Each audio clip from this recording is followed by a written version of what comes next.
The Protege Program by SolarCalamity. Chapter 14. Starting the Project. Trigger warnings. Mention of healing facial injuries. Brief mention of a cop making someone else commit a crime.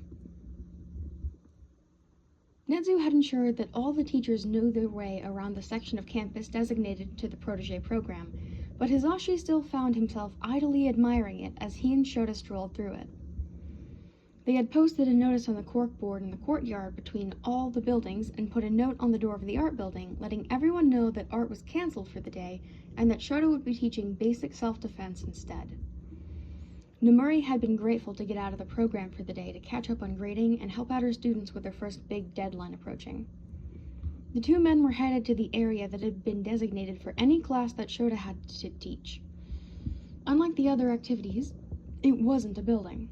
It was an open field for combat, a large jungle gym structure for teaching agility, and a small-ish section of woods for teaching stealth and spatial awareness alike. Today, they would only need the field, the entrance to which lay between the art and basic mechanics buildings. Hizashi sighed as he and Shota reached the activity log, which was on a pole like a parking meter near the entrance of the field. He hoped that the kid would opt to take the basic self-defense class today so he and Shota could keep an eye on him. Hizashi wanted to help the kid, but he hadn't properly met him yet. He and the other teachers would just have to try to build a rapport with him over time, and hope he came to trust them sooner rather than later.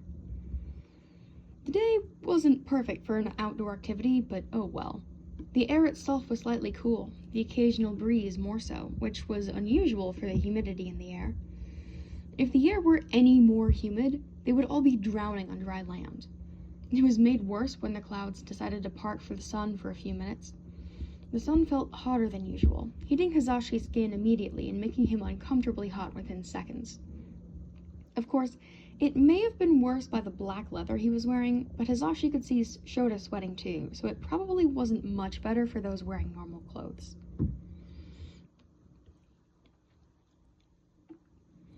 Izuku had computer programming class first thing on Thursdays, which was fine by him. He finished the assignment early and pulled an essay out of his jacket. He didn't dare bring a backpack to the program since he wasn't sure if it was allowed. He'd ask one of the adults eventually, but not until he found out which was the most tolerant of stupid questions. It wasn't his own work. Aldera had a habit of luring kids into a false sense of security in the first few weeks of school, then hitting them hard with lots of work they weren't actually prepared for. It hadn't been a problem for Izuku for the longest time, until the issues with his arm and hands arose. It was slightly more difficult to do the work now, but not by much. The teachers had yet to hit the students with anything difficult yet, though. No, this was a UA student's essay, and he'd been asked to edit it. The official UA website said it was help, not cheating, to have someone else look over your work to find errors, which was allowed on all assignments unless otherwise stated by the teacher. This particular essay belonged to a new customer who had heard about Izuku from an underclassman. The client's name was Togata Mirio, who was a promising second-year heroic student. He'd emailed Izuku late last night asking for help on a difficult essay for his Hero Law and Ethics class.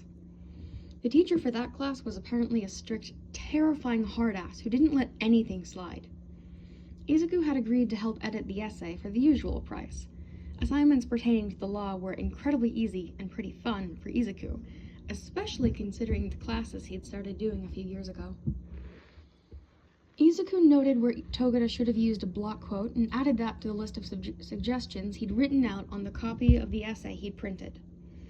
Togata already had a pretty good starting point, it seemed.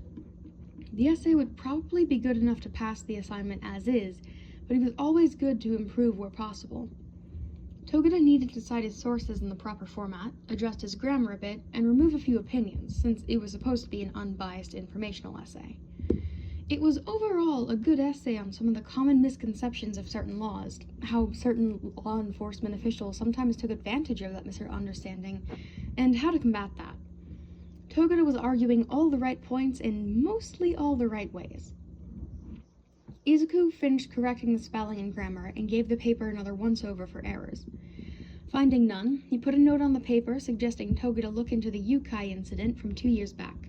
in which the police officer Yukai from the Hosu Police Department had manipulated a young, up-and-coming hero into committing a crime. It was an unfortunate incident. The officer initially would have gotten off with some paid leave, which Izuku found to be bullshit, considering that was basically vacation, until someone else picked up the case and the man lost his job. It was a good example of police taking advantage of people who didn't know the law well, and it would make Toga's essay all the more powerful. Satisfied with his suggested edits, he put the essay back into his internal jacket pocket and took a deep breath, trying to ignore the feeling of Nezu's sharp eyes on him. Class would be over in just 3, 2, 1. The bell rang and Izuku shot out of his seat, power walked to the door, logged out, and left. He admired Nezu a great deal, but he didn't like how much attention the UA principal was paying to him. Attention from authority figures was never anything good.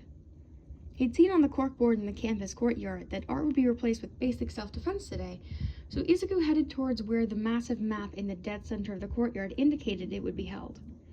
Izuku probably wouldn't stay long. He wanted to get to the basic mechanics building as soon as possible, and he didn't do too well with the heat anyhow.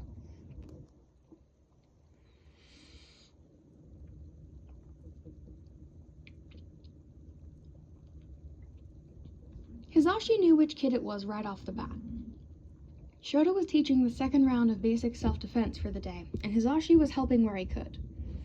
It didn't stop him from looking towards the rest of campus every so often, looking for a green-haired child. When the kid eventually showed up, Hizashi knew that was who Shota had been talking about the evening prior. Not necessarily by his hair, there were several other green-haired students in the program, but by his shoes, which were obviously made by the Primordial Company. He seemed a little jumpy, unsure of whether he was allowed to be here. Hizashi's heart sank as he saw the kid did indeed have a scab on his face where Shota had said the injury had been yesterday. Hizashi approached the kid, plastering his trademarked present mic grin onto his face. "Hey, little listener. Are you ready to learn some basic self-defense?" The kid looked up at him with wide eyes and nodded, mumbling what Hizashi was pretty sure was a yes, sir. "Great!" Hizashi cheered, leading the kid over to the rest of the group. "I think I remember you from orientation. Midori Izuku, right?" The kid, Midoriya, nodded, averting his eyes. "It's, really nice to officially meet you, Mr. President Mike, sir," he whispered, a note of awe in his voice. Hizashi felt his grin soften into something more genuine. "It's nice to meet you too, kiddo." And it was. Hizashi always loved meeting his fans, and this kid clearly was one, if the anxiously star-struck look on his face was any indication. He helped Midoriya catch up to the rest of the class, going through the basic stances with him. It took a lot less time to work with just one student, rather than the 60 or so around them, so it didn't take long for Midoriya to get caught up. Though, Hizashi noted to himself, the kid seemed to already know everything he showed him, settling into the defensive stances with a practiced ease. Hizashi was both impressed and concerned that the kid already knew all this.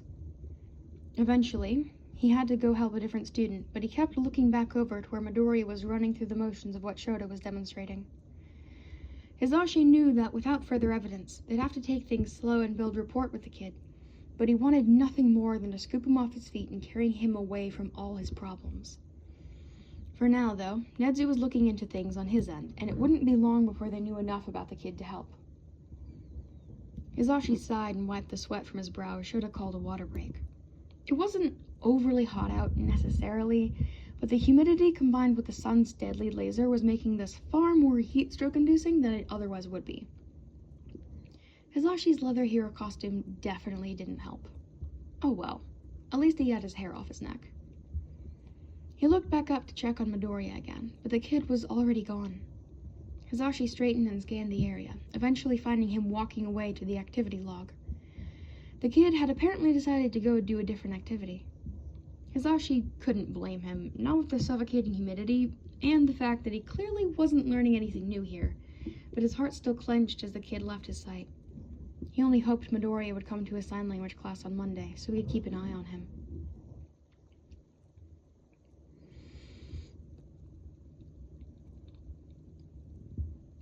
The mechanics building was more of a bunker, if Izuku was honest with himself.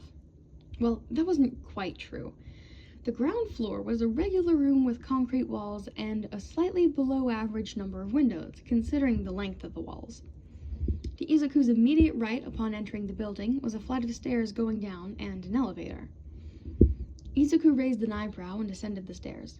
He knew that mechanics class was in session, so since the main floor was empty, everyone must be down the stairs.